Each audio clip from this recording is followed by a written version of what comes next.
প্রিয় শিক্ষার্থীরা, আজকে আমাদের আলোচ্য বিষয় হচ্ছে এইচএসসি আইসিটির চট্টগ্রাম বোর্ড 2023-এর সৃজনশীল 3। এটার কত আগে বলা হচ্ছে বিসিডি কোড কি। বিসিডি কোডের পূর্ণরূপ বা বিসিডি কোড হচ্ছে বাইনারি কোডের ডেসিমাল। বাইনারি কোডের ডেসিমাল এই হচ্ছে মূলত বিসিডির পূর্ণরূপ। ক্ষয়েতে বলা আছে যে 5 + 3 10 কীভাবে সম্ভব এটা আমাদের ব্যাখ্যা করতে হইব। তাহলে আমরা যদি 5 এবং 3 স্বাভাবিকভাবে যোগ করি দশমিকে, তাহলে হয় 8, কিন্তু 8 তো আমাদের মিলাতে বলা হয়নি, আমাদের 10 মিলাতে হবে। তাহলে 5 আর 3 যদি 8 হয়, 8 হচ্ছে অক্টালের ভিত্তি, 8 হচ্ছে অক্টালের ভিত্তি। আর আমরা জানি ভিত্তি মিলে গেলে সাধারণত সংখ্যা পদ্ধতি যুগের ক্ষেত্রে যদি ভিত্তি মিলে যায় তাহলে 0 এবং হাতে থাকে আমাদের 1।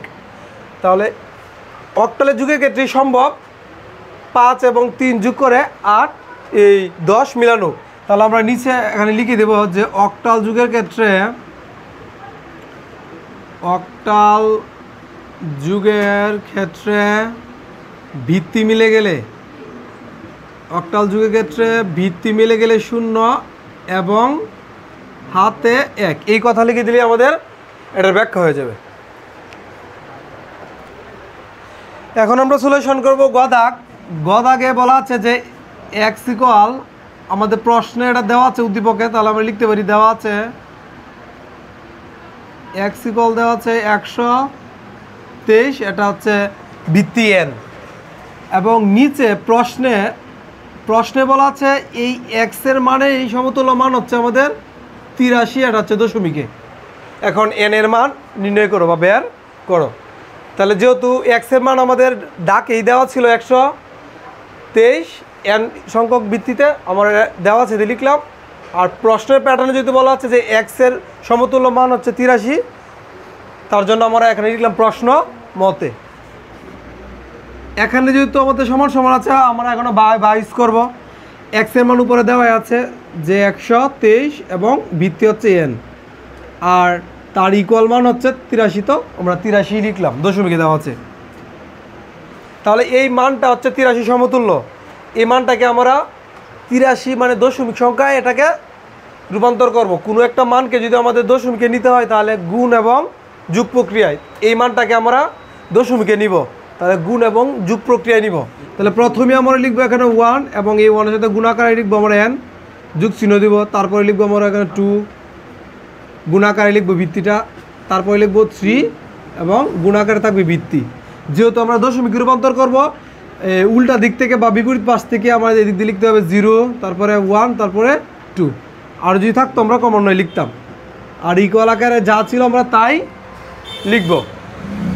এখন এই গুণের কাজটা, এই কাজটা করার পরে আমরা এখানে পাবো n², আর এই কাজটা করার পরে এখানে পাবো n, এবং n যদি আমরা 2-র সাথে গুণ করি আমরা পাবো 2n।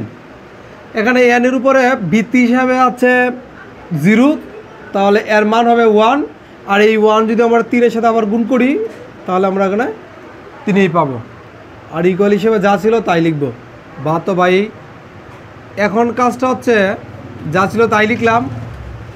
এই 83-র এই দিক থেকে আমরা 3কে চিহ্ন পরিবর্তন করে নিব।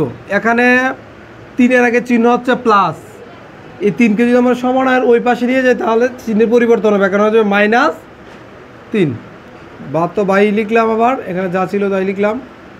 83 থেকে আবার 3 বাদ দিব, তাহলে আমরা পাবো 80।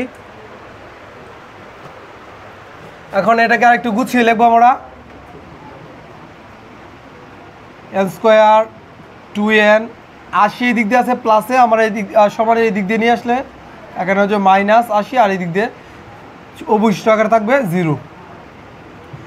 এখানে আমরা মিডিল ফ্যাক্টর করব। এই 80-কে আমরা গুণ করে মিলাবো, আর এখানে যে 2n আছে এটাকে আমরা যোগ অথবা বিয়োগ করে মিলাবো। তাহলে আমরা 80-কে যদি ভাঙি, 80-কে যদি আমরা ভাঙি 2 দ্বারা তাহলে হচ্ছে 40। এটাকে যদি আবার 2 দ্বারা ভাগ করি 20, 20-কে আবার 2 দ্বারা ভাগ করলে হবে আমাদের 10, 10-কে আবার 2 দ্বারা ভাগ করলে হবে 5।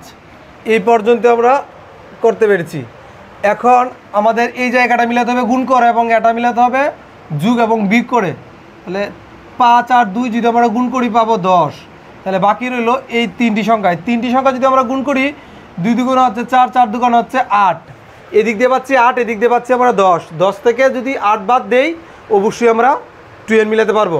আর 8 এবং 10 যদি গুণ করি তাহলে 80 হবে। তাহলে আমার 17 ছিল এরকম যে এটা মিলাতে হবে গুণ করে আর এটা মিলাতে হবে যোগ এবং বিয়োগ করে। তাহলে n স্কোয়ার লিখব, যেহেতু আমরা 10 থেকে 8 বাদ দিয়ে 2 মিলাবো তাহলে প্রথমে লিখব 10n মাইনাস 8n, আর এই দিক দিয়ে যা ছিল তাই লিখব। এখন আবার বা লিখলাম, জোড়ায় আমরা কমন নিব, এই দুইটার মধ্যে কমন নিব আবার এই দুইটির মধ্যে কমন নিব। এখানেও n রয়েছে এখানেও n রয়েছে, আমরা একটা n কমন নিলাম।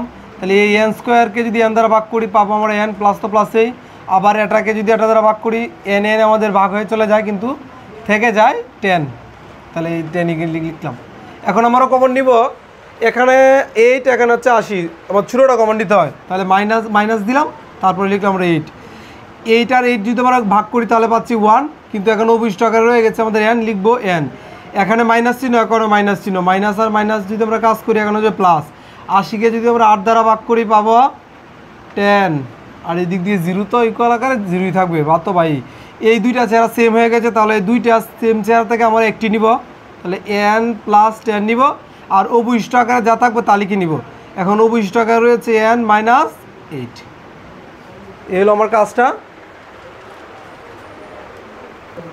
এখন আমরা বলতে পারি যে n প্লাস 10 ইকুয়াল 0 একবার লিখবো, আবার লিখবো n মাইনাস 8 ইকুয়াল 0, এটা লিখবো হয়, আর এটাকে আমরা লিখে দিব আবার। তাহলে এর মান যদি আমরা বের করতে যাই এখানে আছে প্লাস আকারে, তাহলে ওই দিক দিয়ে সমান ওই দিক দিয়ে গেলে এখানে হচ্ছে মাইনাস 10, এটা গ্রহণযোগ্য হবে না, কারণ ঋণাত্মক মান গ্রহণযোগ্য নয়। আর এই দিক দিয়ে কাজটা যদি করি এখানে আছে -8, এটা সমান এই দিক দিয়ে চলে গেলে +8 হয়ে যাবে, এটা ধনাত্মক মান, এটাকে আমরা বলবো গ্রহণযোগ্য। তাহলে আমরা বলতে পারি n এর মান হচ্ছে আমাদের 8। তাহলে এই x এর জায়গায় আমরা, তাহলে এই x এর জায়গায় যে এখানে n ছিল ভিত্তি, এই n এখন আমরা বলতে পারি 8। এই ছিল মূলত আমাদের গ দাগের উত্তর। এখন আমরা সলিউশন করবো এটার ঘ দাগে বলা আছে যে x মাইনাস ওয়াই নির্ণয় করো দুইয়ের পরিপূরকের মাধ্যমে, তাদের পার্থক্য নির্ণয় করো গাণিতিক উপায়ে বা গাণিতিকভাবে। x মাইনাস ওয়াই, এখানে মাইনাস চিহ্ন হচ্ছে ওয়াই এর সামনে, তাহলে আমরা বলতে পারি ছোট সংখ্যা হচ্ছে কি ওয়াই। আর যেহেতু দুইয়ের পরিপূরকের কথা বলা আছে তাহলে অবশ্যই আমাদের কি করতে হবে, দুটি মানকে আমাদের বাইনারিতে আনতে হবে, কারণ দুইয়ের পরিপূরক করতে হলে অবশ্যই দুটি মানকেই বাইনারিতে আনা প্রয়োজন। তাহলে দুটি মানকে আমরা বাইনারিতে আনি। প্রথমে আমরা এই দিক দিয়ে লিখেছি যে x এর মান যা ছিল আমরা কিন্তু গ দাগে নির্ণয় করছি, এখানে ছিল ভিত্তি হিসাবে n, কিন্তু গয়েতে নির্ণয় করছি n এর মান হচ্ছে 8, মানে অক্টালে আছে, যার জন্য এখানে লিখেছি 8। আর ওয়াই এর মান তো প্রশ্নে বলাই ছিল যে 43, এটা হচ্ছে কি হেক্সাডেসিমালে। এখন এই প্রত্যেকটি মানকে আমরা বাইনারিতে রূপান্তর করব। অক্টাল থেকে যদি বাইনারিতে রূপান্তর করতে অবশ্যই আমাদের 3 বিটের সহযোগিতা নিতে হবে 3 বিটের। তাহলে এইভাবে আমরা তীর চিহ্ন দিলাম। আর হেক্সাডেসিমাল থেকে যদি আমাদের বাইনারিতে আনতে হয় তাহলে 4 বিটের সহযোগিতা নিতে হয়, যার জন্য এখন আমরা তীর চিহ্ন দিলাম। কারণ বিট বলতে আমরা মূলত কাকে বুঝিয়েছি যে এই সিরিজের সাহায্যে 1 2 2 এর ডাবল হচ্ছে 4 4 এর ডাবল হচ্ছে 8, এই প্রক্রিয়ার সহযোগিতা আমরা মানগুলো বের করব। প্রথমে যদি আমরা x এর মানগুলো বের করি, x এর মান এখানে দেখতে পাচ্ছি 3, এখানে 3 মিলাতে গেলে আমাদের সাহায্য নিতে হচ্ছে 2 এবং 1 এর, তাহলে লিখবো আমরা 2টি 1। যেহেতু 3 বিটের কথা ছিল আমরা অতিরিক্ত আরও একটি শূন্য এখানে বসিয়ে দেবো, তাহলে 3 বিট হয়ে যাবে। তারপরে আমরা 2 এর মান বের করবো, তাহলে 2 এর মান বের করতে তো 2 নিজেই মান দিচ্ছে, আর অন্য কোনো সহযোগিতা লাগছে না, তাহলে আমরা এখানে লিখবো 0। তাহলে 2 এর মান হচ্ছে 1 0, যেহেতু 3 বিট আমরা অতিরিক্ত এখানে আরও একটি শূন্য দিয়ে 3 বিট পূর্ণ করে দেব। তারপরে হচ্ছে এখানে 1, আর 1 এর জন্য তো শুধু 1 কি ব্যবহার করা হয়েছে, যেহেতু বলা ছিল 3 বিট, এখানে আরও অতিরিক্ত 2টি শূন্য দিয়ে বিটটি পূরণ করে দিতে হবে। তাহলে x এর বাইনারি মানটা হচ্ছে এরকম 0 0 1 0 1 0 0 1 1, এটা হচ্ছে আমাদের x এর বাইনারি মান। এখন y কে আমরা বাইনারিতে রূপান্তর করব, যেহেতু এটা হেক্সাডেসিমাল ছিল, এই হেক্সাডেসিমাল থেকে বাইনারিতে রূপান্তর করলে 4 বিটের সাহায্য নিতে হবে।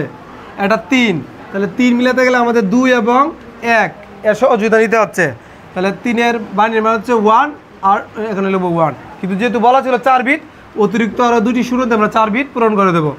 তারপরে 4 এর বাইনারি মান বের করব, এই যে 4 তো নিজেই, এগুলোর ব্যবহার লাগছে না, যার জন্য আমরা লিখছি 0। তাহলে 4 বাইনারি মান হচ্ছে 1 0 0, কিন্তু কথা ছিল 4 বিটের, যার জন্য আমরা অতিরিক্ত আর একটি 0 দিয়ে বিটটা পূরণ করে দেবো। তাহলে এর বাইনারি মানটা হচ্ছে 0 1 0 0 0 0 1 1। এই হলো আমার বাইনারি মান। আমি আগেই বলেছি যে মাইনাস চিহ্ন হচ্ছে ওয়াই এর আগে, তাহলে ওয়াই হচ্ছে ছোটো সংখ্যা, তাহলে পরিপূরক করতে গেলে 2 এর পরিপূরক করতে গেলে ছোটো মানটি কী করবো, তাহলে ওয়াইয়ের মানটিকে আমরা পরিপূরক করব। এখানে অলরেডি দেখতে পাচ্ছি 8টি বিট আছে, আমাদের 8 বিট পূরণ করতে হবে না, যা ছিল তাই লিখে দেবো। তাহলে এখানে লিখবো যে ওয়াইয়ের মানের 8 বিট রেজিস্টার, এবং যে মানটা ছিল আমরা এখানে তাই লিখব। এই 8 বিটটাকে আমরা উল্টিয়ে দেব। যদি উল্টিয়ে দিই তাহলে আমরা পেয়ে যাব 1 এর পরিপূরক। এই মানটাকে যদি আমরা উল্টিয়ে দিই তাহলে আমরা পেয়ে যাব 1 এর পরিপূরক। তাহলে এখানে লিখব আমরা ওয়াই এর মানের 1 এর পরিপূরক। এই 1 এর পরিপূরকের সাথে যদি আমরা আরও অতিরিক্ত আকারে 1 যোগ করি তাহলে আমরা পেয়ে যাব 2 এর পরিপূরক। এই মানের সাথে যোগ করব, এই লাইনের সাথে, এই লাইনের সাথে, উপরের লাইনের সাথে না, এই লাইনের সাথে আমরা অতিরিক্ত 1 যোগ করবো। তাহলে এটার সাথে যদি 1 যোগ করি আমরা 1 পাবো, এখানে 0 তো 0ই, এখানে 1 1 1 1 0 1। এই যে মানটা এটাই হচ্ছে আমাদের ওয়াইয়ের মানের 2 এর পরিপূরক, ওয়াইয়ের মানের 2 এর পরিপূরক। এখন এই 2 এর পরিপূরককৃত মানটার সাথে শুধু বড় মানটা মানে x এর মানটা যোগ করে দিলে আমাদের অঙ্কটা হয়ে যাবে। x এর মানটা মানে x এর মানটা তো এদিকে দেওয়াই ছিল, আমরা উল্টো দিক থেকে লিখি। এখানে লিখব 1 1 0 0, তারপরে 1 0 1 0 0। এখন জাস্ট খালি যোগ করে দেবো আমরা, তাহলেই আমাদের অঙ্কের উত্তর পেয়ে যাব। এখানে 1 আর এখানে 1 1 1 যদি আমরা যোগ করি তাহলে বাইনারি যুগের ক্ষেত্রে হয়ে যায় 2 2 হচ্ছে বাইনারির ভিত্তি। ভিত্তি যদি মিলে যায় তাহলে আমরা লিখব 0 হাতে থাকবে 1। তাহলে এখানে যদি আবার হাতে 1 আসে তাহলে এখনও 2 হয়ে যাবে। তাহলে 2 হয়ে গেলে আবার আমরা লিখব 0 এবং হাতে থাকবে 1, তাহলে এখনও 2 হয়ে যাবে। 2 তো ভিত্তি মিলে গেলে 0, তাহলে এখানে লিখবো আবার আমরা 0, তাহলে হাতে আবার এখানে 1 আসবে। তাহলে এখানে যদি আবার হাতে 1 আসে তাহলে আবার এখানে হয়ে যাবে 0, আবার হাতে 1 আসবে। এখন অলরেডি এখানে 2 আছে, আবার হাতে 1 3, তাহলে 3 হয়ে গেলে কি লিখবো, 3 হয়ে গেলে আমরা এটা থেকে ভিত্তিটা বাদ দিব। তাহলে 3 থেকে যদি ভিত্তি 2 বাদ দিই তাহলে থাকে আমাদের 1, এখানে লিখবো 1।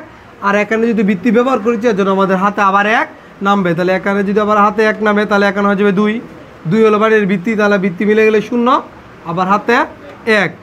তাহলে এখানে যদি আবার হাতে 1 আসে তাহলে আবার হয়ে যাবে 2 2 এর জন্য আমাদের আবার লিখতে হবে 0 এবং হাতে থাকবে 1। এখানে যদি আবার হাতে 1 আসে তাহলে আবার হয়ে যাবে 2 2 এর জন্য আবার লিখতে হবে 0 এবং হাতে থাকবে আমাদের 1। এটা হচ্ছে 9 নাম্বার। 9 নাম্বার এটা আমার ক্যারি বিট, এটা লিখে দিতে হবে যে ক্যারি বিট গ্রহণযোগ্য নয়। যেটা 9 নাম্বার সেটা লিখে দেবো যে ক্যারি বিট গ্রহণযোগ্য নয়। তাহলে আমাদের উত্তরটা হবে এরকম যে 1 0 0 0 0। এটা হচ্ছে আমাদের কাঙ্ক্ষিত উত্তর। এই পর্যন্ত দিলে আমাদের পার্থক্যটা হয়ে যাবে।